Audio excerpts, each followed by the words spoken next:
الرحمن الرحيم. ناصري محمد الصغير، رئيس لجنة المالية بالجامعة الحضرية توريت، فيما يتعلق بأول دورة للمجلس، تجديد المجلس الجامعي بالنسبة للمكتب الجديد والرئيس الجديد.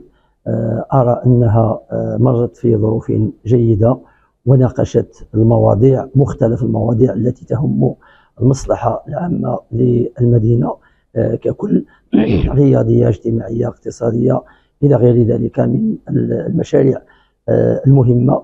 ولا يسعنا إلا أن نبارك خطوات هذا المكتب الجديد وهذا المجلس الجديد، ونتمنى أن نكون عند حسن ظن المواطنين، وأن نسلك مسلكا جديدا في التواصل وفي البحث عن الموارد. هذه نقطة جوهرية، لأن الجماعة إذا أردنا أن نقول شبه فقيرة، لا تتوفر على الاعتمادات المالية الكافية التي ستستجيب لجميع متطلبات الساكنة.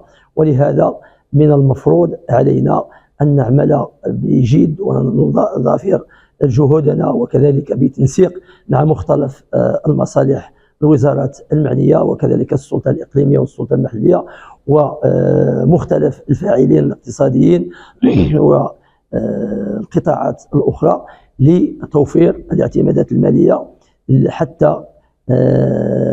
حتى نستطيع أن نتغلب على الإكراهات المالية التي تعاني منها الجماعة، وخاصة لتحقيق المشاريع الاستثمارية واجتماعية واقتصادية، وخاصة التي هي منصوص عليها في برنامج العمل الذي تطرقنا إليه اليوم، وكذلك برنامج انفتاح الجامعة.